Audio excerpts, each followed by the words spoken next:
So now the time is 11:05. Officially, we are supposed to get into the session. But before that, any first-time attendees here? Any of you are attending for the first time? We have Danu from Dubai. If any of you are attending for the first time, just type FT, first-time attendees. Yeah, Nijantan is attending for the first time. Harsha, first-time attendee. Timareddy, Shahrukh, Gayatri, Babaditya, uh, Harish Babu, Edela, Saurabh Kumar, Neha, Haribabu, Vinti, Srinidhi. Okay, so we have so many first-time attendees as well. And any diamond members are here? Any diamond members? If you're a diamond member, just type diamond. Narendra Kumar, SK, Prashant Pradeep, Haribabu. Any diamond members here? If any diamond members are attending the session, please type FT. Sorry, please type diamond. Please type diamond. Wow, we have Danub, Abhi, Srinivas, Pallavi.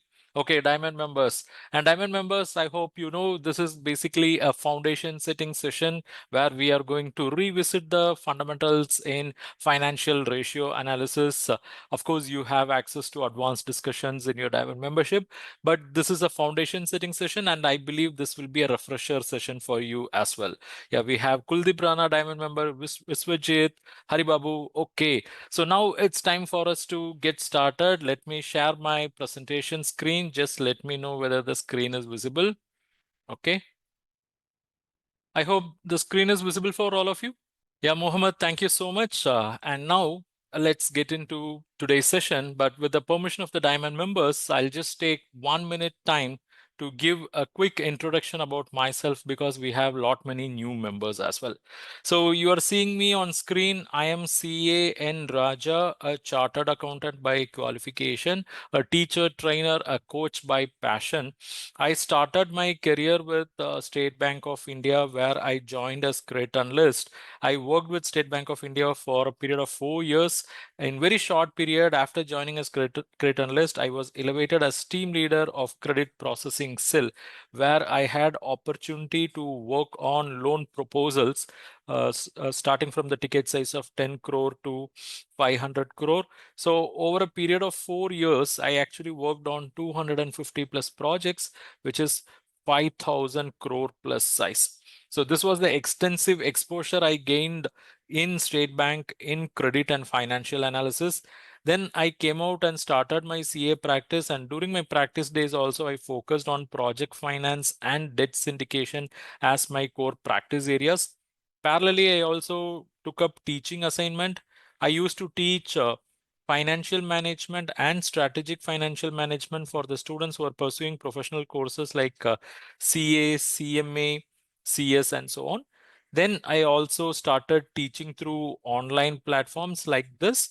So thanks to the technology, today we have 3 lakh plus learners learning credit and financial analysis through our structured online courses across 180 plus countries. So this is my quick background. And with this, let's get into today's session. Yeah. So this is a foundation setting session for financial ratio analysis. This session can be an eye-opener for those who are attending for the first time, and this can be a refresher or revision for those who are attending it for the second time or so. Okay, so Diamond members, for you, it's going to be a repetition, but I believe that it will add value for you. So to get started, let me give you two scenarios. Okay, let's say there are two companies, A and B. Company A has reported a profit of let's say 5 crore, and company B has reported a profit of 10 crore. Now, with this limited information, I know the information is very limited. With this limited information, if I ask you which company is more efficient, what will be your answer? Is it the company making profit of 5 crore or the company that is making a profit of 10 crore? Which company you will agree as an efficient company? Please give your answers. Yeah, I could see Stowe is saying it's company B. Gayatri is saying it's company B. And I know the information is very limited. You may have some reservations to answer. So open up your mind. Okay. If you believe it is B, type B. And if you believe it is A, type A. And if you believe the information is inadequate, you can't frame an opinion, you just say that also. Okay. Yeah, let me see. Let me see. Okay, I started getting answers. Gayatri Stoy said in favor of B. Neha in favor of B. Babrao and Vivek voted. Timaredi voted in favor of A. Rajendra is of the opinion. I mean, Rajendra Meena. RK Meena, right? We discussed. We had some WhatsApp conversation. RK Meena of the opinion. I can't say anything now. Haribabu is saying B. Ahmad rather is of the opinion. I cannot come to a conclusion by looking at this. I need to see the cash flow statement. Kuldeep Rana is of opinion it's B, and Amar is B, but Amar also has got some reservation.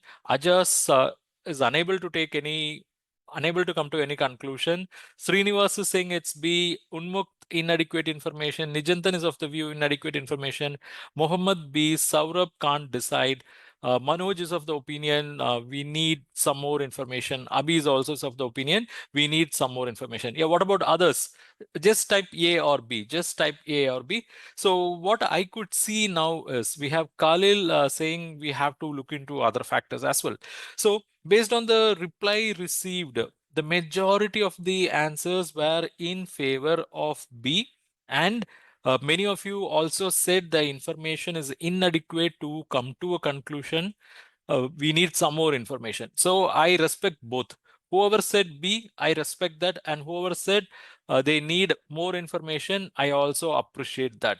Okay, so to help you to make a thorough analysis, I'm going to give you that one more piece of additional information.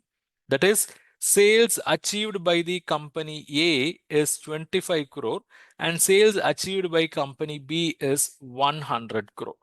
So now you have one piece of additional information, a comparable information. Now tell me which company is efficient here. Is it company A or company B? Okay, now answers started pouring. Stoic, Gayatri, Srinivas, Suvida, Saurabh Kumar, Narendra Kumar, Danub, Unmukt, Mohammed, Vikash, Harsha, Rajendra Meena, Vivek, Baburao, Ajas, Khalil Yunus, Rudrani, Sachin, Shahrukh, Babatya, Parasuram Hai, Nijantan, Karthik, Vikram, Neha, everyone is in favor of A now. Everyone is in favor of A now. Hey, what happened here? Earlier, majority of you were in favor of B and many of you were of the opinion information is inadequate. But now, what forced you to change your decision from B to A? That too, when you got this additional information, what actually made you to change your mind? What made you to change your mind? I think you did some kind of an analysis, probably something similar to this.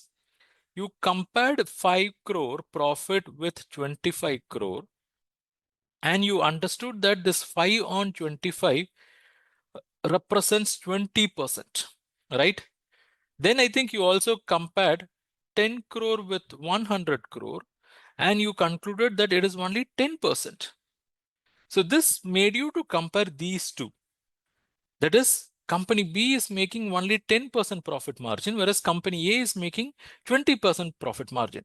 It means if company B is making a sales of 1 rupee, okay, if they are making a sales of 1 rupee, they are capable of making profit of only 10 paise out of it. 10 paise out of it. But if company A is going to make a sales of 1 rupee, they are able to make a profit of 20 paise out of it. So I think you went to the grass level of comparison and it actually makes sense. Is it not? Because the sales 1 rupee in both the cases it is same. But company A makes only 10 paise profit. It means 90 paise goes towards expenses. Whereas company B makes 20 paise profit. It means only 80 paise goes towards expenses. That means they are making 20% profit margin, which is greater than 10 percentage profit margin. And I believe that's the reason majority of you concluded company A is better than company B. So the kind of analysis what you have done here is called as profitability analysis. Is called as profitability analysis, where you just did only one part. Profitability analysis is a big area where you just did only one part. That is, you compared the profit with the sales, and in order to express that as percentage, we have to multiply with 100. So this basically gives you what is known as profit margin. And this is actually a ratio. This is actually one of the financial ratio which is widely used by the key stakeholders. Key stakeholders, whoever going to evaluate a business, they will look into this ratio. They will look into this ratio to understand how efficient the business is able to make profit out of the sales. Are they making 10%, 20%, 30%, or are they losing money, or are they making only thin profit? Okay. So this is one of the widely used ratio, and I believe you all have did this analysis, whether you are aware of this ratio or unaware, but this comparison helped you to take a decision. And let me tell you, that's the power of ratio analysis. That's the power of ratio analysis. Why I'm saying it is a power of ratio analysis? Because earlier, when you took decision based on raw data, that is when you are just given the information about the profit and nothing else, many of you were actually inclined towards B, and many were of the opinion information is inadequate.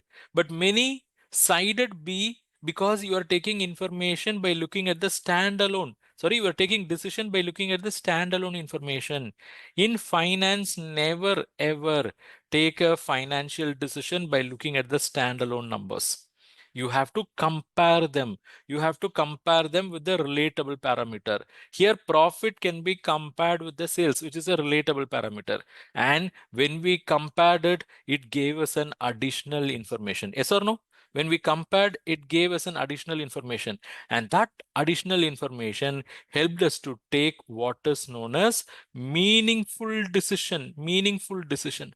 And that's the actual role of the financial ratios. That is, it should give you additional information so that you can take meaningful economic decision. Here, changing your decision from B to A was actually facilitated only because of the ratio called profit margin here, only because of the ratio called profit margin. Okay, so this is the backdrop I want to set today to kickstart our session.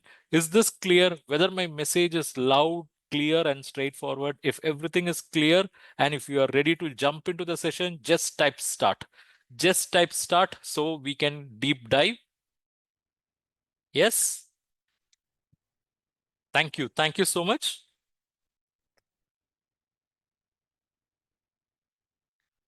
Wonderful. Wonderful. Let me also give you one more piece of analysis. Okay. Now look at this. There is a company. Let's say the name of the company is X Limited. In 2024, they had, let's say, current assets of 30 crore. In 2025, their current assets is 100 crore. So here the information what I'm supplying is current asset. If any of you do not know what is current asset, these are all the assets which can be converted into cash within a period of 1 year. So they may be in the form of cash itself. They can be in the form of deposit. They can be in the form of inventory, goods. They can be in the form of money due from customers. But all those assets can be converted into cash within a period of 1 year. So we call them as current asset. Okay. So now my question is, in 2024, they had 30 crore of current asset. In 2025, they have 100 crore of current asset. In your opinion, in which year they appear to be more comfortable? In which year they appear to be more comfortable? Is it when they had 30 crore of current asset or when they have 100 crore of current asset? In which year they are more strong? Is it when they had only 30 crore or when they have 100 crore?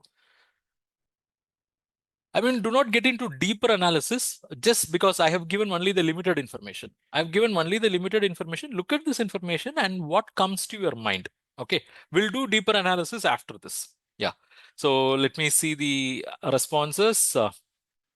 Saraswati is saying 2025, Surya Narayana 2025. We have Nijantan and Yunus favoring 24.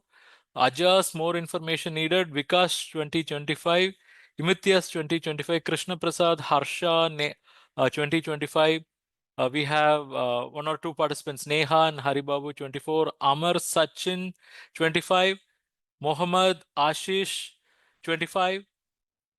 Then Gayatri 25, Kuldeep Rana 25, Bhagwat 25. Vivek is of the opinion more information is needed. Okay. Stoy unable to ascertain, Yashwant Kumar 25. So here also what is happening is majority of the participants are favoring that in 2025 this company appears to be more comfortable or more stronger because they have 100 crore of assets. Earlier, they had only 30 crore. It means there is a growth of around 70 crore. So they have grown big. So it appears that in 2025, they are stronger, they are more comfortable. But as I told you earlier, we cannot come to a conclusion just by looking at the standalone numbers. Here, this is the standalone number. Here, if at all a comparison can be done, it is only the growth. That is from 30 crore, this has grown by 70 crore. So it is 100 crore, but no other comparison is possible. But in finance, if you want to take decision, you need a comparable information. So for that, let me give you one more piece of information. One more piece of information, that is the current liability.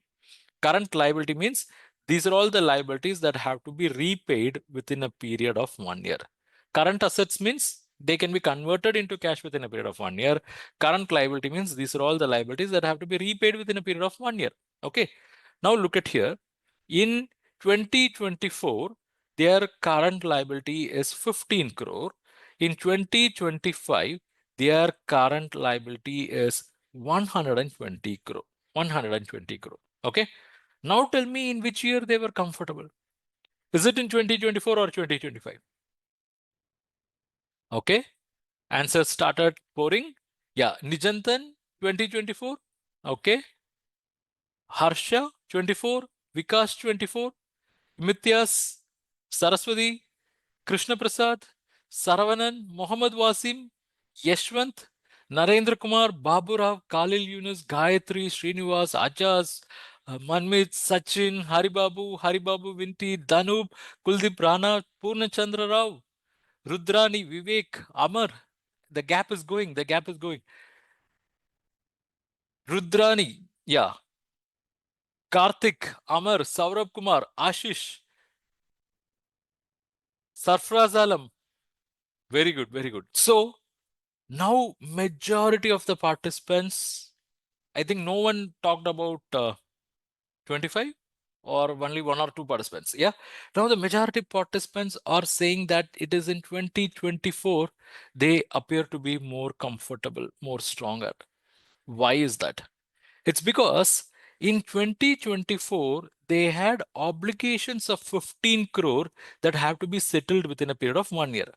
And for settling the obligation, they had resources in the form of current assets. It means for paying 15 crore, they have 30 crore with them. This 30 crore may be in different forms, but they can be converted into cash within a period of 1 year. And with that, they can pay off this 15 crore. But in 2025, you see what happened? Within 1 year, they have to pay 120 crore. And for paying 120 crore, what they have is only 100 crore. It means they are staring at a shortage. They are staring at a shortage of 20 crore. They are staring at a shortage of 20 crore. And I believe you did this analysis. You did this analysis. You compared 30 with 15. You are comfortable. The resources are twice of the obligation. You compared 100 with 120 and you concluded that resources are not adequate. So let me do that comparison here. I compare 30 with 15. I put the 30 in the numerator, 15 in the denominator. I get the value as 2. And I write it as 2 is to 1. And you know what does that mean? For every 1 rupee of the current liability, this business is having 2 rupees of current asset. So with this 2 rupees, paying this 1 rupee is easy. And even after paying that 1 rupee, the business will be still left with 1 rupee of current asset, which will help them in running their day-to-day operations. But if you look at 2025, they have current assets of only 100 crore for settling 120 crore. So 100 divided by 120, what is the value? Please tell me. 100 divided by 120, it is 0.83 only. It is 0.83, and we will express it as 0.83 is to 1. It means for every 1 rupee of the current liability, they are having a current asset or resources of only 83 paise. It means even for settling 1 rupee, they have shortage of only, they have shortage of not only, they have shortage of 17 paise per rupee of obligation. Shortage is good or bad? Shortage is bad. For settling 1 rupee of current liability, they have current assets of only 83 paise. That is, even for settling 1 rupee, they are having a shortage of 17 paise. They are having a shortage of 17 paise. And it's because of this reason we consider that 2025 they are not comfortable. Yes, they are not comfortable. Their dash position is strained here. I'll explain what it is. Their dash position is strained, and here dash position is comfortable. That is, and for that the answer is liquidity. Yes, the answer is liquidity. It means in 2024, their liquidity position is comfortable. So what do I mean by liquidity? Liquidity means ability to meet the short-term expenses, short-term obligations without any difficulty, In 2024, do they have any difficulty on the liquidity side? No, because they have to pay 1 rupee, they have 2 rupees with them. It means their liquidity position is comfortable. Whereas in 2025, they have to pay 1 rupee and they have only 83 paise on hand. It means they are having a shortage of 17 paise per rupee of obligation. Their liquidity position is strained. So look at here. Let me just give you these numbers once again. Current ratio of 2024 is 2:1, and of 2025, current ratio is 0.83:1. Now, just by looking at these ratios itself, I can come to the conclusion that in 2024, they are comfortable. In 2025, they are not comfortable. Yes or no? Without even looking at the big numbers, that is 100 crore, 120 crore, or 30 crore or 15 crore, without looking at big numbers, just by looking at this ratio, I can come to a conclusion that for paying 1 rupee, they have 2 rupees. They are comfortable. For paying 1 rupee, they have only 83 paise. They are not comfortable. Yes. And that's the power of ratios. That's the power of ratios. And that's why financial ratio analysis is considered as one of the important tool in financial analysis. Okay, now let's go little deeper. So now we understand that ratios means they are basically a relationship between two numbers. Okay, that relationship should be created in a logical way. Only then we can make use of the ratios. And ratios can be broadly classified into 4 categories. One is liquidity ratios. Two is capital structure ratios. Three is one is liquidity ratio, two is capital structure ratios, three is profitability ratios. Okay, capital structure or solvency we can call it. Three is solvency ratios, and four we call it as efficiency ratios. Okay, efficiency, or we also call it as turnover ratios. Now, liquidity ratio basically deals with liquidity. We had some preliminary discussion related to that. And in that only, current ratio comes. So already I have introduced what is current ratio by now. We'll talk a little more about this shortly. Then comes the capital structure ratio, where we will be understanding the long-term stability of the business, whether a business can be stable in long term or not. And this is one of the important ratios. Every lender, every banker, they pay key attention to this particular ratios. And profitability ratios are multiple in number. One set of profitability ratios where profit will be compared with sales. In another set of profitability ratios, profits will be compared with investments. Okay, so here profit being compared with the sales, we call it as general profitability ratios. We call it as general profitability ratios. And in that angle only, I introduced the first ratio where we compared the profit with sales and we multiplied it with 100. Okay. Then comes efficiency ratios, where there are multiple ratios, turnover ratios and all. And today in this session, we will focus more on this. We will cover this as well. This already I touched. Okay. So we will be focusing on all these areas. I may not be able to take up this today because they are all very lengthy, detailed discussions. But we will focus more on this, which is considered as fundamental and very important in ratio analysis. Now, a question may arise: why banks have to pay so much attention to liquidity ratios? Okay, why banks have to pay so much attention for liquidity ratios? Now, just tell me, look at the scenario. Let's say a company has approached you for a loan. A company has approached you for a loan. They are already running business. They are making 10% profit margin. Okay, this is a company already running. They are making 10% profit margin. They have asked a loan from your bank. Your bank has also given the loan. And with the loan, they have put up a project, and that project clicked. It worked very well. And because of that, the profit margin of the company moved from 10% to 25%. Earlier, they used to make only 10% profit, but now they are making 25% profit. And let's say this loan was given at the rate of 12%, 12% interest. Now, look at here, the profit of the business has jumped from 10 to 25%. It means that customer is making additional profit of 15%. Now, if that customer is making additional profit of 15%, will he pay additional interest to the bank? Will he pay additional interest to the bank? Because it's because of the bank money only he has put up the project, and because of that he is able to make more sales, he is able to make more profit. But my question is, since because he put up the project with bank loan, and since because he is able to make more profit, will he pay additional interest to bank? All of you, please think and tell me, will he pay additional interest?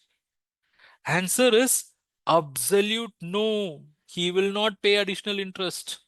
Why? Because already both banker and the borrower has gone into an agreement where the interest will be only 12%, let whatsoever may happen in the business. So if a business is going to make more profit, banker is not going to get any additional share. But let's say instead of a project becoming success, it is landing into failure. Earlier, they were making 10% profit. Now the project failed terribly. And because of that, instead of making profit, this business started reporting losses.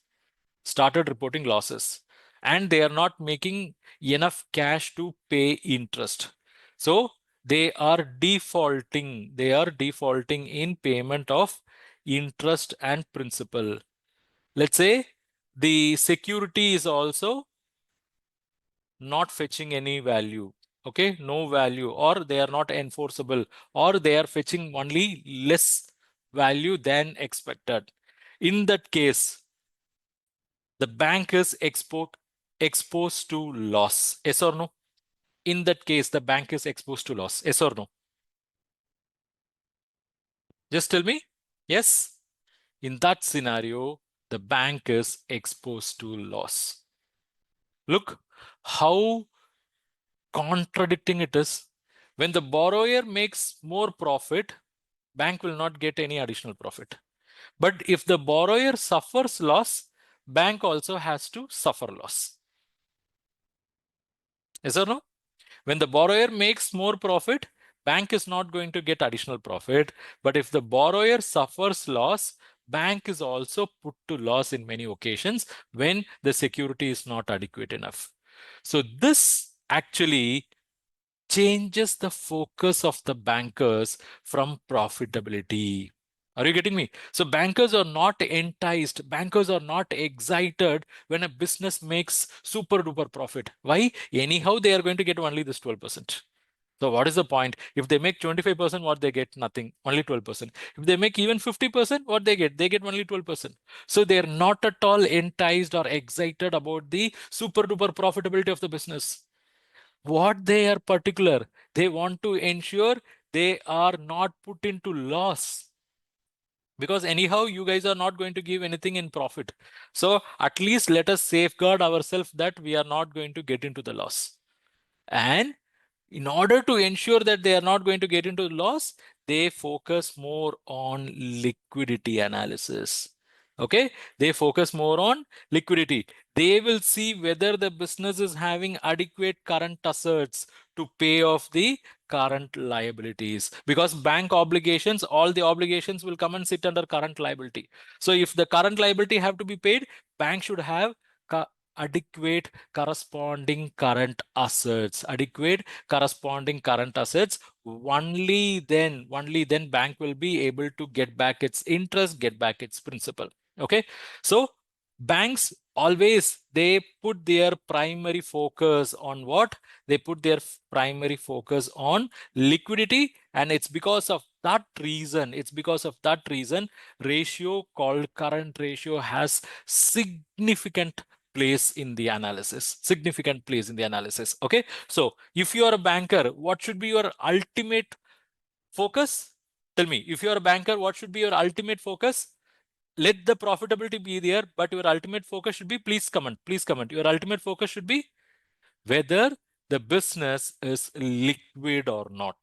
Because if the business is not liquid, there is no point in making profit also, because only liquidity, only current assets will be available for paying current liabilities, and the bank loans are part of current liabilities. Bank loans are part of current liabilities. Okay, right? Right. So liquidity position, yeah, like Harsha mentioned, liquidity position is very important. Only then the loan can be recovered. Okay, now how to understand this liquidity? Let's go little deeper. Okay, I'm drawing a balance sheet here. See, in business, funds can come from various sources, right? Funds can come from various sources. Let's say owners are bringing in funds. Let's say owners are bringing 10 crore. And in business, profits are retained. Whatever the profits made, many of the profits are retained. Let's say that is around 15 crore. Business also raising term loans, a long period loans. Let's say that is around 25 crore. And suppliers are giving credit. I'll say supplier credit. Let's say that's around 10 crore. And bank is also giving cash credit facility. That is around 15 crore. So look at here, what is the total funds raised? 75 crore. 75 crore worth of funds has been raised from various parties. And these funds are used for, let's say they are used for acquiring asset like land, building, machinery. Okay. So all this we can call as non-current assets. Why we are calling it as non-current assets? Because they are not acquired with an intention to convert as cash. Because I gave you the understanding of current asset means those assets which can be converted into cash within a period of 1 year. But if a business is purchasing land, building, machinery, they are not purchasing it with an intention of selling it tomorrow or within 1 year. Rather, they want to use it for a longer period of time. Okay, so this 75 crore used for acquiring non-current asset, and they are also used for acquiring current assets. Let's say current assets are in the form of inventory, that is goods, They are in the form of receivables, right? Let me give some number. Let's say, just a moment. 15 crore is the cash credit plus 10 crore is a supplier credit, right? Okay. So let's say around 35 crore, or in the form of current assets and 40 crore or in the form of non-current assets. So totally it is 75 crore. Okay. Now let's do some small bifurcation as to how these funds have come, from which sources it has come. Please tell me, who is contributing the capital? It is coming from owners, right? So this is owners' money. This is owners' money. Owners' money. Yeah. Reserves and surplus. What is the reserves and surplus? These are all the profits earned by the business, reinvested inside the business itself.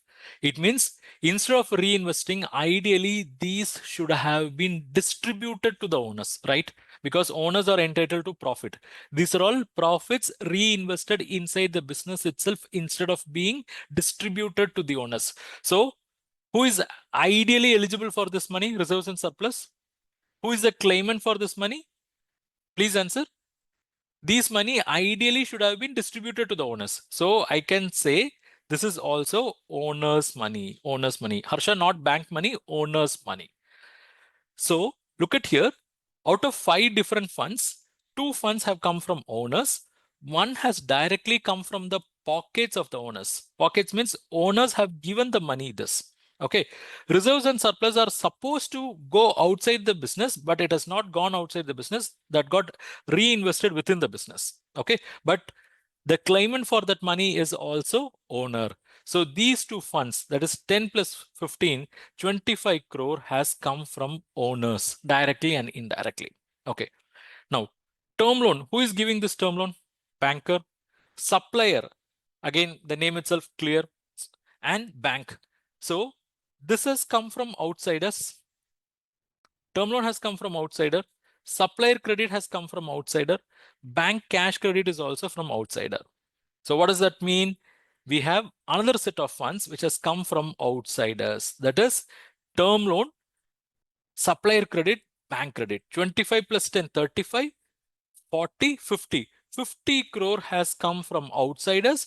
25 crore has come from owners. Is this clear? Just type clear because I'm going to change the pattern now. So far, is it clear? Funds have come from owners. Funds have come from outsiders. But if you want to do liquidity analysis, this bifurcation will not help. If you want to do liquidity analysis, this bifurcation will not help, but it will help you somewhere else, which we will cover in today's session itself. So if you want to do liquidity analysis, you have to focus on timing of the fund. You have to focus on timing of fund. Shaunak, yeah, Shaunak, correct. Director's unsecured loan. Director's unsecured loan, if it is considered as quasi-equity, then we can treat it as owner's fund. Otherwise, it has to be seen as outsiders funds. Okay. Now listen, for liquidity analysis, the focus is timing of fund. Whether the funds which had come is a short-term fund or long-term fund. That's it. Okay. Now, please answer me. The money which has come from bank cash credit, which is repayable within a period of 12 months, is it short term or long term? Just type ST or LT. Just type ST or LT. This is short term. Supplier has given a credit which have to be repaid within a period of, let's say, 30 days, 60 days, or 90 days. Short term or long term? It is short term in nature. Okay. Then there is a term loan. There is a term loan. Let's say bank has given a term loan for a period of 5 years. It is long term. The reserves and surplus and capital, which are payable to the owners only when the business is closed, only when the business is closed, short term or long term? These are long term. Okay. So now what we have done is we have classified the funds on the basis of time. So what we have is we have 3 long-term funds and 2 short-term funds. This business has raised 3 long-term funds and 2 short-term funds, right? What is 3 long-term funds? Capital plus reserves and surplus plus term loan. All 3 put together, how much? It is 50 crore. It is 50 crore. And what is the short-term fund? Supplier credit and bank credit. 10 plus 15, it is 25 crore. Okay. Now let's put our focus on the asset side. They have purchased non-current assets. They don't have any intention to sell these assets within a period of 1 year. Are they long-term or short-term? These assets, are they long-term or short-term? They are?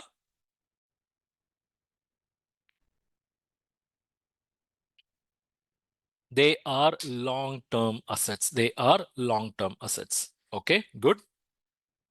Current assets, they've acquired inventory, they've acquired receivables, and all these are done with an intention to convert them into cash within a period of 1 year. Long-term or short-term? These are short-term assets. Okay. So now let us group the assets. Let us group the assets and liabilities. So this is the grouping. So this is long-term sources. This is short-term sources. And look at here. There is a long-term asset, short-term asset creation. Now, are you able to make something out here? Business is raising long-term sources for creating long-term assets. Yes or no? Yes or no? Business is raising long-term sources for creating long-term assets. Business is raising short-term sources for creating short-term assets. Look at the beauty. Okay. Yeah, Yashwant has a valid observation. I'll come to that, Yashwant. So now what we can infer is business can raise long-term funds. Probably I'll put here. Business can raise long-term funds. They can use it for creating long-term assets. They can raise short-term funds and they can use it for creating short-term assets. Okay. Let me give you a discipline guide now. Let me give you a discipline guide. The discipline guide is something like this. If a business is raising short-term fund, and if it is using that for creating short-term asset, then that is good actually. If a business is raising short-term fund, and if it is using that for creating short-term asset, it is good. Are you all with me? It is good. If a business is raising long-term fund and using it for creating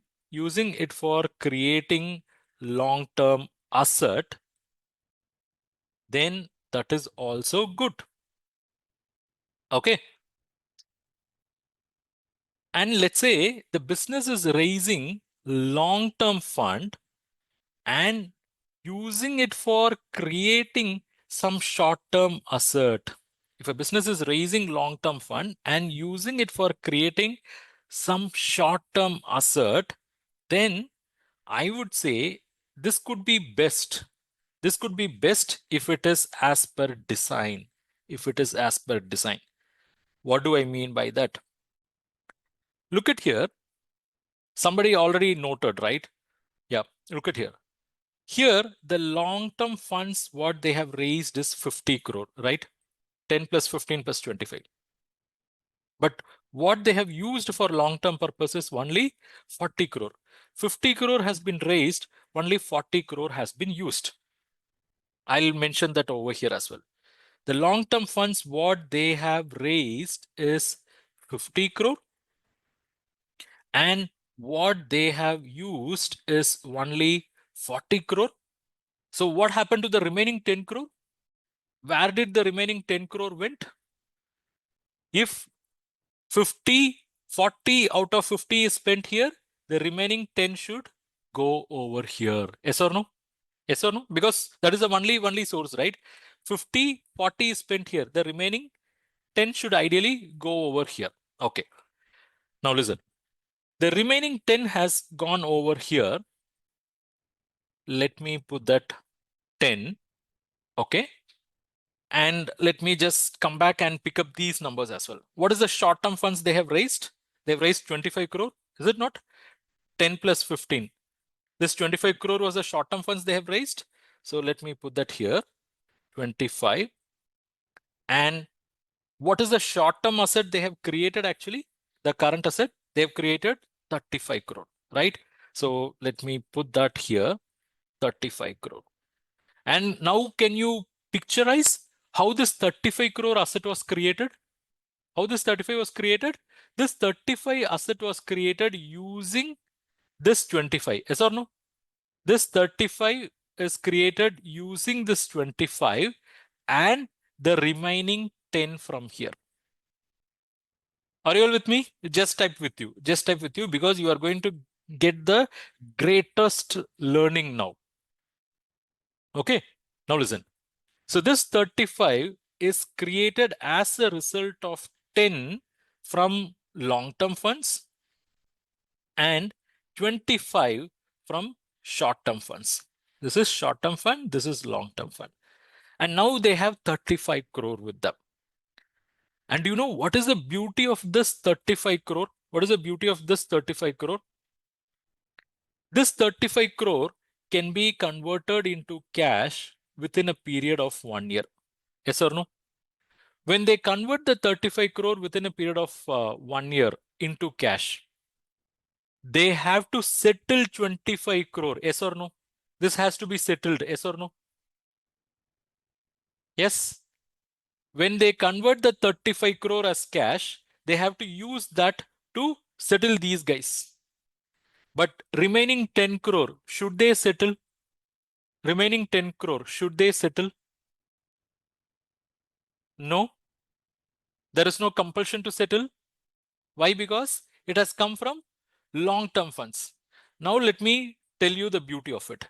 Let's say this 10 crore, which has come from long-term funds, is used for creating inventory and receivables. Okay.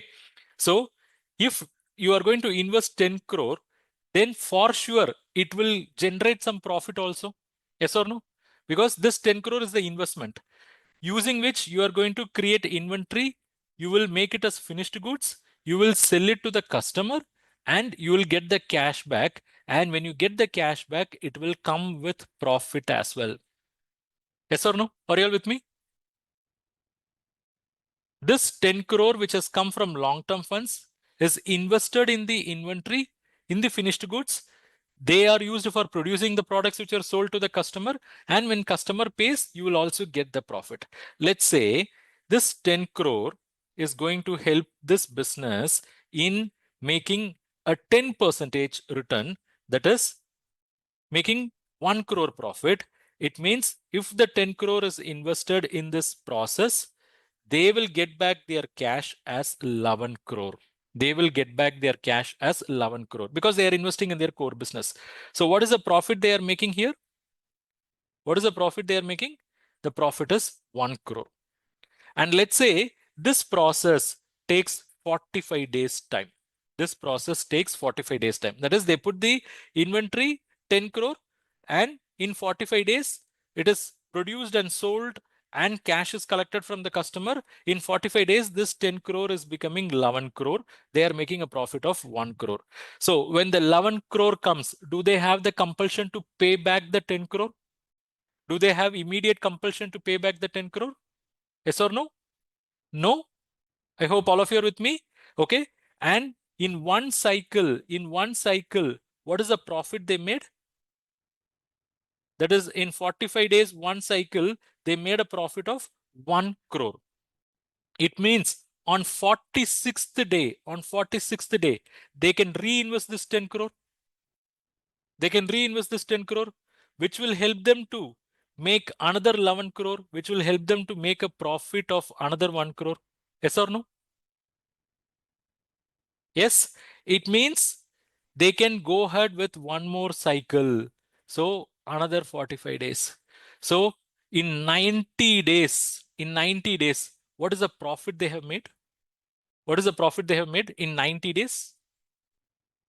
They have made a profit of 2 crore. In 180 days, what will be their profit? In 180 days, the profit making capability is 4 crore if the same cycle is repeated. And if it is repeated 8 times, that is for 360 days, it is going to be 8 crore profit. It is going to be 8 crore profit. And you know why all this happened? It all happened because this fund has come from long-term sources. Imagine if this fund also had come from short-term sources, then the moment this company makes 35 crore, they have to settle off. Or within a period of 1 year, they may not have opportunity to repeat the cycle. That's why I said raising long-term funds for short-term purpose is best if it is as per design. Here, they have raised 50 crore. They are aware their long-term requirements is only 40 crore. They've raised another 10 crore basically to support the short-term asset creation, because they know if they invest in short-term asset, that will give them the ability to make more profit by repeating the cycles again and again, at least 8 times in a year, at least 8 times in a year. So if it is as per design, then using the long-term funds for short-term asset could be the best thing an organization could do. Okay. But the worst thing is, if it is not as per design, then that will be a diversion. Abhi, I'm coming to your point. Okay. See here, when I say long-term funds, it can be from various sources, because what are the items we have classified under long-term funds? Owner's money, retained profits, term loans, right? These three are long-term funds. Owner's money, owners, do they need anyone's permission to use their capital in investing short-term assets? Yes or no? Tell me.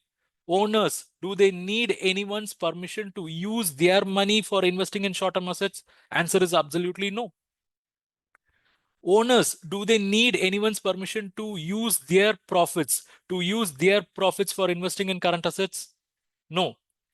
But if they are going to use term loan for investing in current asset, and if it is not as per design, then they are actually committing a mistake. Let's say, for example, the bank has given a term loan for purchasing plant and machinery. And if that money is diverted for investment, then that is bad. Are you all agreed? If a term loan has come for purchase of specific plant and machinery, so instead of using that money in purchasing the machinery, if that is diverted for current asset, then that is a diversion. Then it is not as per design. I always maintained as per design. Here it is not as per design, because here the design is ideally this money is supposed to go to machinery, but you have changed the design. That is not acceptable. Okay. So if this is happening, this could be the best thing that could happen for a business, because business will get a lot of opportunities to repeat the cycle. Especially if it is a profit making business, then it could be the best thing. They can have disproportionate profit making capability, right? So we have understood that using short-term funds for short-term purpose is good. Using long-term funds for long-term purpose is good. Using long-term funds for short-term assets could be best if it is as per design. So we have seen three angles, but there is one angle which I'm yet to touch. That is using short-term funds for long-term assets. Using short-term funds for long-term assets. And that can be devastating. That can kill a business. Just a moment. Just be with me. So Timareddy is asking whether bank will agree for using long-term funds to short-term assets. Timareddy, banks give long-term loans for creating short-term assets. Banks will be giving long-term loans for supporting short-term assets. They call it as a long-term loan for shoring up of net working capital. Okay. So banks, they do support, they do encourage, because they are also aware that using long-term funds for short-term asset will actually increase the liquidity, will give a lot of breather for the business. Okay. Right. Now listen, what I was saying is, never ever a business should use its short-term funds for long-term purpose. Never ever. Let me just change all these numbers. I'll give you a scenario where the short-term funds are being used for long-term purpose, and let's see what kind of consequence it is going to have. Let's say a business has raised a short-term fund of 40 crore, long-term fund of 40 crore. Okay. And out of this 40, they have used, let's say, 35 crore. Look, out of 40, they have used 35 crore for short-term assets and 45 crore of long-term asset has been created. It means both sides, total is 80 crore. Okay. Now, if you see, this business has created a long-term asset of 45 crore. How they have created this 45 crore? They have created this 45 crore using 40 crore of long-term funds. And I think the remaining 5 crore has come over here. Yes or no? Because out of 40, only 35 has been spent over here. Out of 40 crore of short-term funds, only 35 crore has been spent over here. It means remaining 5 crore has come over here. Agree? Remaining 5 crore. That's how this 45 crore has been built. What is the source for this 45 crore? 40 crore from here, 5 crore from here. Agreed? Are you all with me? Just type with you because you are going to learn another important lesson in liquidity analysis. Okay? Yeah. So what happened now? They have created 45 crore of long-term asset using 40 crore of long-term funds, which is good. But the mistake what they have committed is they have used 5 crore of short-term fund as well. Now, this is always a problem. Why problem? Because the short-term funds are those funds that are repayable within a period of 1 year, right? Whoever have given this 40 crore, they will expect the repayment within 1 year. And imagine if this money has come from bank in the form of cash credit. Imagine this money has come from bank in the form of cash credit. Let's say the bank has given 40 crore cash credit. It means that bank will expect the borrower to have at least 53 crore of short-term asset. Yes or no? Because if the bank is giving 40 crore, they expect a higher asset. Say, for example, if a bank is giving 10 crore as cash credit facility, it means they will expect 10 divided by 0.75. That is, they will expect the current assets to be at least 13.33 crore. It means bank is going to fund only 75% of 13.33 crore as CC, which is 10 crore. It means remaining 25% they expect the business to contribute on its own. Now tell me, this bank, now put yourself as a banker. You are seeing that you have given 40 crore. You expect the corresponding assets to be at least 53 crore, but what you are seeing is the current asset is only 35 crore. What you will do in this scenario? You have given loan of 40 crore. You want this current asset to be 53 crore, but current asset is only 35 crore. What you will tell them? You will warn them. You will caution them, right? You will reduce the drawing power, or you will ask them to repay. Yes or no? You will ask them to repay. Now just imagine, you have noticed as a banker, it has come to your notice that your attention that they have drawn 40 crore, but they have only 35 crore. So because of this reason, the account will turn out to be irregular. And if the irregularity continues for 90 days, what will happen? If the irregularity continues for 90 days, what will happen? All of you, please tell me. If the irregularity continues for 90 days, this loan account will become NPA. Yes or no? It will turn NPA. Let's say you have given all the instructions to this company to make this as 53 crore, or you have given all the instructions to bring down the outstanding to match it with this level. if both the things are not happening, they are not making it as 53 crore, or for 35 crore of short-term assets, the corresponding cash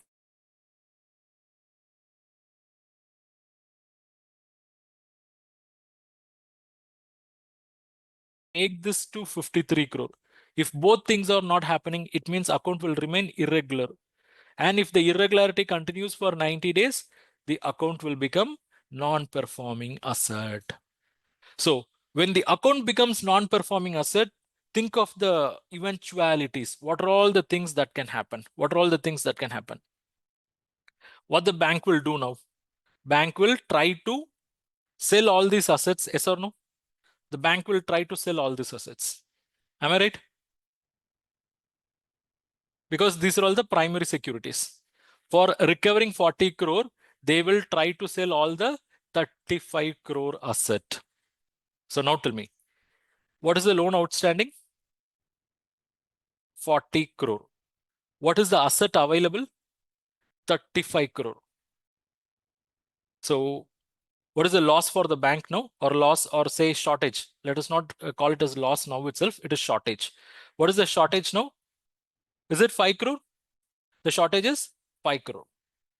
Now, do you think bank will say, okay, out of 40, you have paid 35, we'll forget. Let's have good terms and relation. Do you think bank will say that? Do you think bank will say that? Bank will never say. Okay. And bank will approach the legal system to recover the remaining 5 crore. So what will be the solution? They can approach the legal system. They can approach the court of law and make a claim for remaining 5 crore.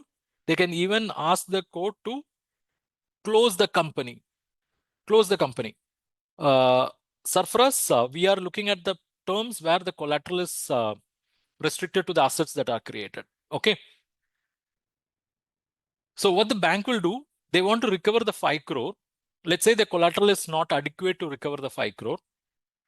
So they will approach the legal system. They'll approach the court of law to pass the winding up order for the company. What is winding up order? Close the company. Close the company, sell the assets they have. Sell the assets. But before that, one opportunity will be given to the company. That is, before approaching the court, since the 5 crore is diverted over here, the bank will pressurize the company to somehow get that remaining 5 crore. And we know out of 40, 5 has come here, right? Yes. So let's say this 5 crore is sitting here and you try to sell this forcefully now. You try to sell this forcefully. How much you will get, do you think? Because you are trying to sell some long-term asset forcefully in the market. And when the market knows you are trying to sell something very hurriedly, do they pay premium or do they pay less than what it is actually worth?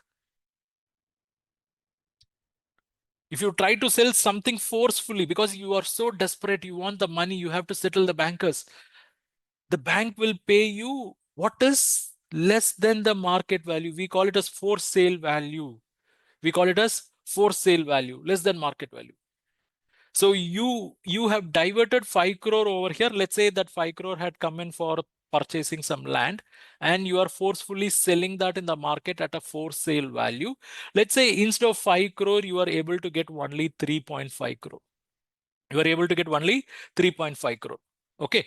So now let's come here. The loan outstanding was 40 crore, 35 crore was already paid. The shortage was 5 crore. Now out of the 5 crore, 3.5 crore has been paid. What is the shortage now? What is the shortage now? Still the shortage continues. Shortage is 1.5 crore. Shortage is 1.5 crore. Now, at this point, do you think bank will say, okay, we'll forget 1.5 crore? Do you think they will say? They cannot. They cannot say that because look, they have so much of long-term assets. Out of 45, only 5 crore has been cleared off. It means they still have 40 crore. When they have so much of asset, why the bank has to say, okay, forget about it? No, they will not. So they will approach the legal system. They will ask for winding up order. They'll ask for appointment of liquidator. So a liquidator will be appointed to sell off the assets of the company. Now, what is the asset that are at disposal of the company? Out of 45, 5 was sold already. It means the asset at disposal is 40 crore. Now, this liquidator will be appointed to sell this 40 crore for realizing how much? For realizing how much? Why liquidator was appointed here? Why liquidator was appointed here? Please tell me. Because the bank is yet to recover its 1.5 crore. Yes or no? The bank is yet to recover 1.5 crore. So the liquidator is appointed to sell the assets worth 40 crore so that the bank's shortage of 1.5 crore can be cleared. Look at here, how strange. I repeat once again, bank has given short-term fund of 40 crore. Out of that, they created only 35 crore. They diverted 5 crore. When bank came to know that, bank asked the borrower to repay. So for 40, they have paid 35. It means 40 minus 35 paid already. Still 5 crore was shortage. And bank gave ultimate pressure. So the company, they sold the diverted asset and they recovered only 3.5 crore. So out of 5 crore shortage, 3.5 crore recovered. It means shortage continued at 1.5 crore. Bank was not ready to leave. Bank approached the court of law to wind up the company, sell the existing asset. They are left with the remaining asset of 40 crore. And a liquidator was appointed to sell this 40 crore worth of asset so that they can pay the bank remaining 1.5 crore. Look, for a mere payment of 1.5 crore, this business activities are closed now. Yes or no? If a liquidator is appointed means what? Business is closed. Company is wound up. Assets possession are taken and that is being sold at some throwaway price to settle these guys. That is to settle a shortage of 1.5 crore. How costly mistake this business has done. Yes or no? The costly mistake, the amount what they have diverted is only small. Is it not? The amount what they have diverted is only 5 crore and they failed in paying only 1.5 crore. But for the default of this 1.5 crore, the business itself has come to a stage of closure. This could happen. This could happen if a business is going to divert short-term funds for long-term purpose. Are you all with me? Look how disastrous it could be. A business diverting short-term funds for long-term purpose. So never ever a business should strive to commit this mistake, because if they commit this mistake, if they commit the mistake of diverting the short-term funds for long-term purpose, and if they are not in a position to correct that in near short term, that is what I'm saying that. See here, they diverted 5 crore. Let's say within 6 months, they got some long-term funds so they can correct this mistake. Then they are safe. But many businesses, they are not in that position. And only because of that, they are diverting the short-term funds for long-term purpose. And when they commit this, they are actually marking something in their calendar. When they do this, they are marking something in their calendar. Do you know what they are marking? They are marking beginning of their end. They are marking beginning of their end. And if any of you are working in NPA department, they will know 95% of the business NPAs are because of this reason.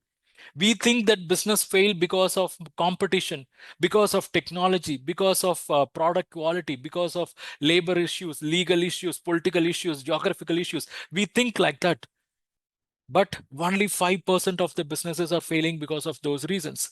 Remaining 95% of the businesses are actually failing because of financial mismanagement. And if you go deeper into what was that financial mismanagement, you will understand they are the culprits who have diverted short-term funds for long-term purpose. The problem with this diversion is it will be not at all visible at the time of committing the mistake, because you will never know that you are committing 5 crore from CC. I mean, you will never feel this as a grave mistake you are committing. You are just transferring 5 crore from your bank account to the seller for purchasing the land. What is the big deal in that? But look where it has landed the business, right? So it could happen to any business if they are not going to have financial planning or financial discipline. So this is the major takeaway for you in today's session. The message is very simple, subtle, clear. Never ever divert short-term funds for long-term purpose. This is applicable for both business as well as personal life. And you guys, having listened all this time, I want all of you to help me in spreading this message to others. That is, I want all of you to teach this simple understanding what you have gained now. So if you are ready to teach others, just type I will teach. Just type I will teach. And what do you have to teach them? The message is very simple. Never divert short-term funds for long-term purpose. Just type I will teach. Just type I will teach. It means you got the message, you got the essence, you got the purpose. Yes? Wonderful, wonderful. Thank you so much. And oh my God, now the time is 12:17. So we started by 11:05. And now it is 12:17. Do I have your 10 more minutes to continue? It means I think we've gone deeper into liquidity analysis. Yes, do I have 10 more minutes to continue? Yes? Okay, perfect.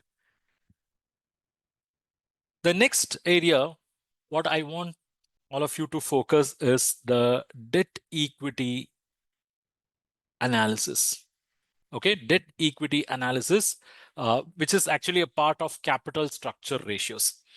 Now, look at this balance sheet, or I'll just go back and copy this balance sheet. Yeah.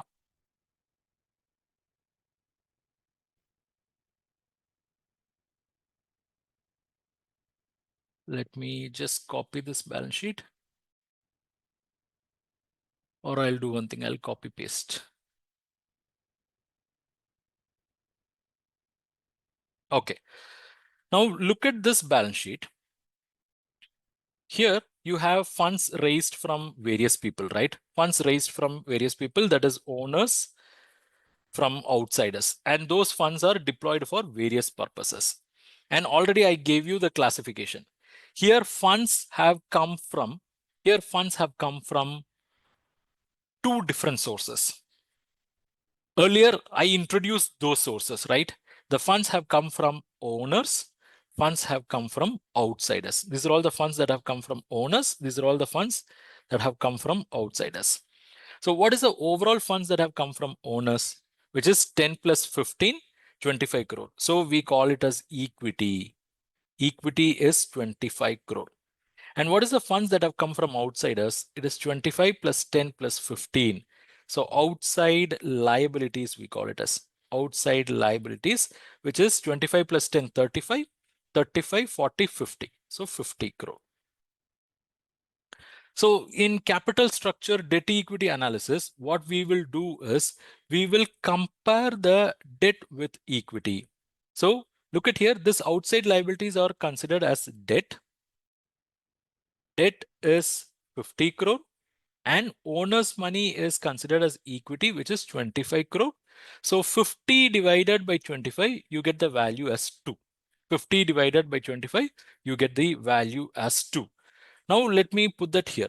Debt equity ratio, when the ratio is 50 divided by 25, when it is 2, we express it as 2:1. And you know what does that mean? For every 1 rupee of the equity contributed, the money contributed by the owners, this business is having a debt of 2 rupees.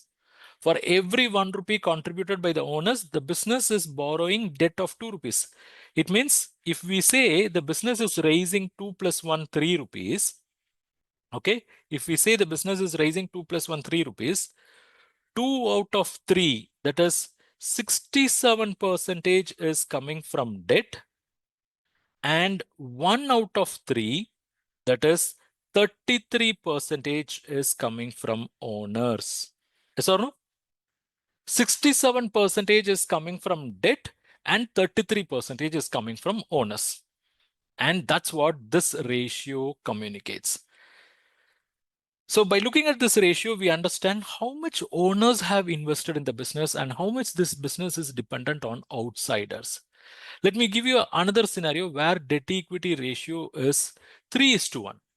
If the debt equity ratio is 3:1, it means if the business is raising 3 plus 1, 4 rupees, in that 3 out of 4, that is 75% is coming from owners, and 1 out of 4, that is 25%. Okay, a small correction. It's not a correction, it's a mistake. Yeah. When we say 3:1, it means this 1 rupee is coming from owners and this 3 rupees is coming from outsiders, right? So for every 1 rupee contributed by the owner, this business is borrowing 3 rupees. It means 3/4, 75% is coming in the form of borrowings and 25% is coming from owners. Okay. So now tell me, you have two scenarios in front of you. We call it as scenario 1. We call this as scenario 2. Which scenario, in your opinion, is slightly risky? Which scenario is slightly risky? Is it scenario 1 or scenario 2? Comparatively, scenario 2 is slightly risky. Why scenario 2 is slightly risky? Because here the debt dependence is high. Debt is high.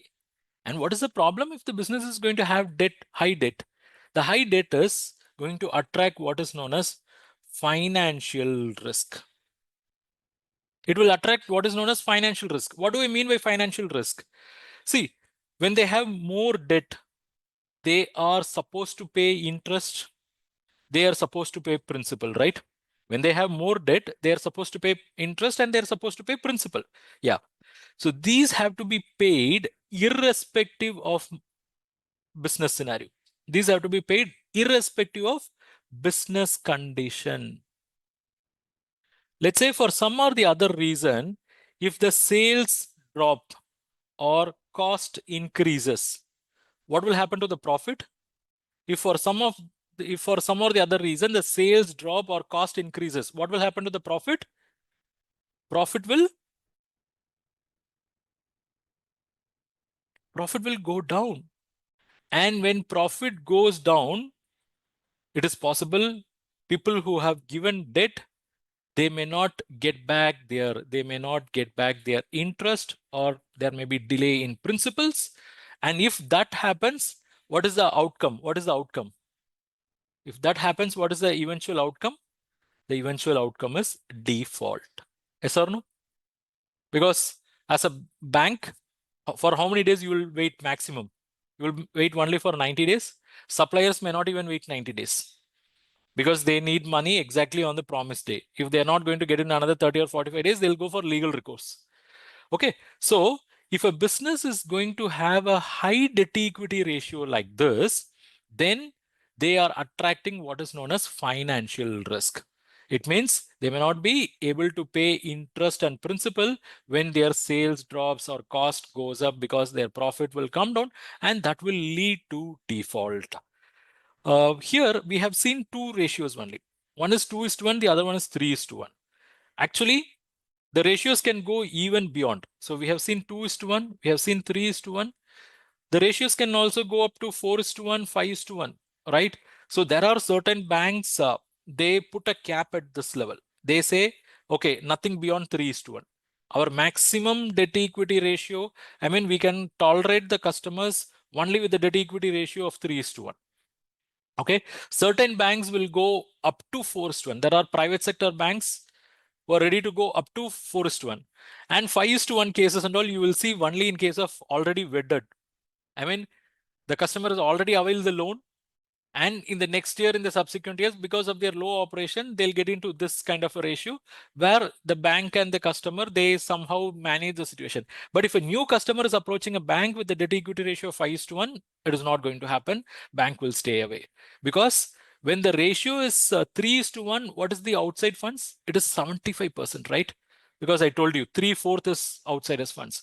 And when the ratio is 4:1, it means 4/5 is outsider funds. It means 80%. The business is 80% dependent on outsiders' money. And if it is going to undergo a change, okay, let's say the market is going to undergo a change, then this business will suffer. And when the ratio is 5:1 and above, we need not even think about it, because the debt portion will keep on be increasing. And this will have significant impact. This will have significant impact on the financial risk profile of the business. Actually, banks will be doing something known as credit risk rating, CRA, credit risk assessment, or credit risk rating. And let me tell you, the highest weightage is given for this debt equity analysis. Okay, banks, they won't directly call it as debt equity. They actually call it as TOL by TNW. They call it as TOL divided by TNW analysis. Yeah, Abhi, that's what I said. Banks go up to 4:1. Okay, there are banks which goes up to 4:1. There are banks who put a cap at 3:1 itself. I know there are banks who put a cap at 3:1. Certain banks go up to 4:1. It all depends on the risk appetite of the banks as well. Certain banks are ready to take risk, but do you know what they do when they go for 4:1? They charge higher interest. They charge higher interest. Okay, now what is the time now? 12:27. Shall I just extend for 10 more minutes? 10 more minutes. It's your Sunday, your lunch time. Yes? Yeah, please. Okay. So here, look, we calculated debt equity ratio something like this, 50/25, and we got the value as 2. And we were quite okay, because 67% has come from the borrowers, 33%, 67% is the debt they are taking, 33% is the money which the owners have brought in. But what if I tell you this reserves and surplus of 15 crore includes 5 crore arising on account of revaluation? Let's say this includes revaluation reserve. Say, for example, this 40 crore includes some 10 crore of asset, which was originally written in the books as only 5 crore. Till last year in the books, this land was written only at 5 crore. But in the current year, in the balance sheet, the company has restated the value as 10 crore, because they believe this land can be sold in the market for 10 crore. Now tell me, this 5 crore which got increased to 10 crore, and as a result, this asset value is 40 crore. Otherwise, this would have been 35 crore only. Now there is an artificial increase of 5 crore. Now this 5 crore, is it a hard cash or it is only a book entry? Is it a hard cash or only a book entry? Just tell me, is it hard cash or only a book entry? It is only a book entry, right? So if it is only a book entry, I have to knock it off.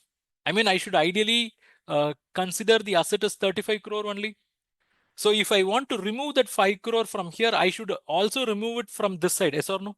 Yes or no?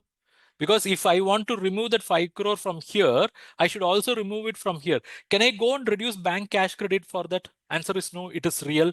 Can I reduce supplier credit? No, he will hit me. Can I reduce term loan? No, I have already signed an agreement. So where I can go and adjust that remaining 5 crore? I can adjust that only over here. Yes or no? So this revaluation reserve is inclusive of 5 crore of, this reserves and surplus is inclusive of revaluation reserve of 5 crore, which is on account of revaluing the land. So far we were believing the owner's contribution is 10 plus 15, 25 crore.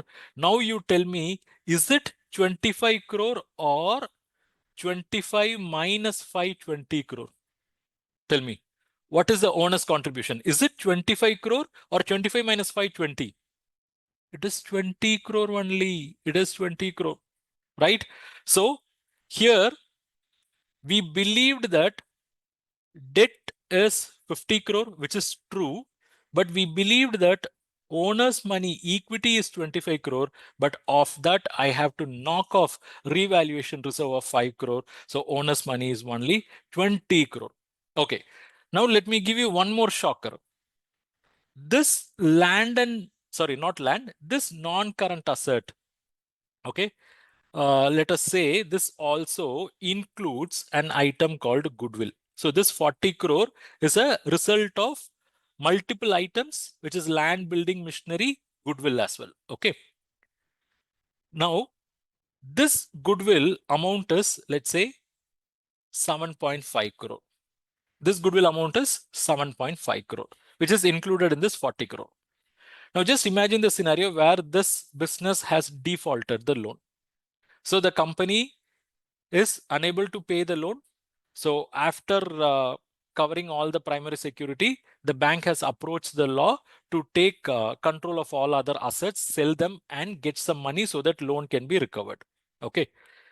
At that point, do you think the bank will be able to take control of this asset called goodwill and sell it in the market and get 7.5 crore? Do you think goodwill, is it first of all tangible? It is an intangible asset. It is an intangible asset. Okay, it is not tangible asset. And if a business has defaulted, where is the question of goodwill? First of all, you can't touch, see, feel, nothing. Okay, then you can't even sell this. It is not saleable. It is not saleable. There will be no buyer. Who will buy goodwill of a defaulted company? Even otherwise, goodwill cannot be sold in the market. Okay, so at the time of default, this is not there in existence. So I don't want to take that surprise at the time of default. I want to be prepared for that. So I want to knock off the 7.5 crore from here. And if I do that, can I adjust it against bank cash credit? Yes or no? No. Can I adjust it against supplier credit? No. Can I adjust it against term loan? No. It means I'm left only with this zone. I have to adjust it only over here. Yes or right? I can knock off this 7.5 only over here. So we came to the conclusion that equity is not 25, it is 20. Now I am asking you whether the equity is 20 crore or is it 20 minus 7.5, that is 12.5 crore. Tell me, is it 20 crore or 20 minus 7.5, 12.5 crore? It is only 12.5 crore. So what we have to do, from 20, we also have to deduct this 7.5. So we have 12.5. So what I have done here is, I have taken the capital, I have added the reserves and surplus, then I have deducted the revaluation reserve, then I also deduct the intangible asset, which is 25 crore plus, what was the, not 25, 10, yeah. Capital is 10 crore. Reserves and surplus is 15 crore, minus revaluation reserve of 5 crore, minus intangible asset of 7.5 crore. So all gave me eventually 12.5 crore. This is the equity, and I don't want to call it as equity. I'm going to call it as net worth. And this net worth was arrived after deducting the intangible item, right? So in this net worth, intangible items were knocked out. So we can give a name called tangible net worth. We can give a name called tangible net worth. Yes or no? Yeah. So this is the tangible net worth. And this debt can be called as total outside liabilities. This can be called as total outside liabilities, which is 50 crore. So now we will calculate TOL divided by TNW is 50 divided by 12.5, and that is actually 4:1. Look how things have changed. When we calculated debt equity ratio, it was superb. It was 2:1, and owners were contributing 33%, and the borrowing is only 67%. But when we refined it by knocking out the revaluation reserve, by knocking out the intangible asset which were necessary, we understood that the debt equity ratio is actually 4:1. It means what? It means the debt is actually 80%. Why it is 80%? It is 4 out of 5. and owner's contribution is only 20%, which is 1 out of 5. Now tell me, which makes more sense? Is it a plain debt equity ratio of 2:1 or the thorough comprehensive TOL by TNW of 4:1? Which makes more sense? Is it A or B? Just type A or B. Just type A or B. Okay, B makes more sense. Yes, and that's the reason banks, financial institutions, they focus more on TOL by TNW. Actually, there is also one more extended version to it, that is TOL by adjusted TNW, which we will catch up in some other session. Okay, so at this point, so how are you? How are you feeling about the session? Are you deriving value? Are you deriving the value? Are you feeling the session is useful? If yes, please type useful. Please type useful. And my dear Diamond members, do I have your permission to introduce our Diamond membership to these aspiring learners? If any Diamond members are here, please type permitted. Please type Diamond permitted so that I can introduce our Diamond membership so they can continue this learning and take their learning forward. Yes, Abhi, I mean Diamond members, please type Diamond and then type permitted. Diamond permitted. Yeah, Abhi, thank you so much for the permission. Satish, Srinivas, Ashish Kumar, Baburao. Yeah, Diamond members, please type Diamond and permitted. Ashish Kumar, thank you so much. Yeah, ideal TOL by TNW ratio can be like 2:1. Okay, Srinivas, thank you so much. Ashish, Vishal, thank you so much. Let me quickly introduce our Diamond membership program. We have a membership program called Diamond Live Membership. This membership program gives you access to 130 plus pre-recorded online courses which we have published in the domains of banking, credit, finance, accounting, costing, and so on. This membership program will give you access to 100 plus ebooks which we have published in this domain. This membership program will give you access to all the live classes we conduct. That is all the past live classes as well as all the future live classes. This membership program will give you access to all future e-publications which we come out with. So these e-publications can be in the form of courses, they can be in the form of ebooks, they can be in the form of templates, they can be in the form of test series, or they can be short lessons. Okay. So this membership will give you access to that, and it is a lifelong learning experience. And today I'm going to give you a special offer which was availed by several members last week as well. We had more than 45 members upgrading to Diamond membership last week.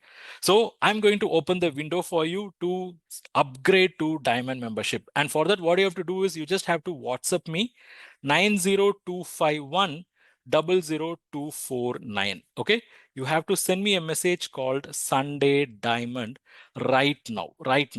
If you do so, you will get a special offer. You will get a special offer for upgrading to Diamond membership. Yes, I'm going to give you a one-time offer, a special offer for upgrading to Diamond membership, and that too at a special offer price. And this is going to be unique for each and everyone because we will consider the fee you have paid earlier. The fee you have paid earlier, you will get additional discount. And if you are a newcomer, you are eligible for special discount as well.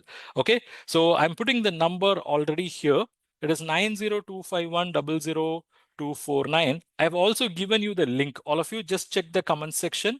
I'm giving the link. If you click the link, it will automatically open your WhatsApp and generate a message called Sunday Diamond. It will send the message. I mean, it will generate the message. You have to send the message and it will ask you whether you have enrolled in any of our courses. Please mention that. And if you're a banker, please do mention that.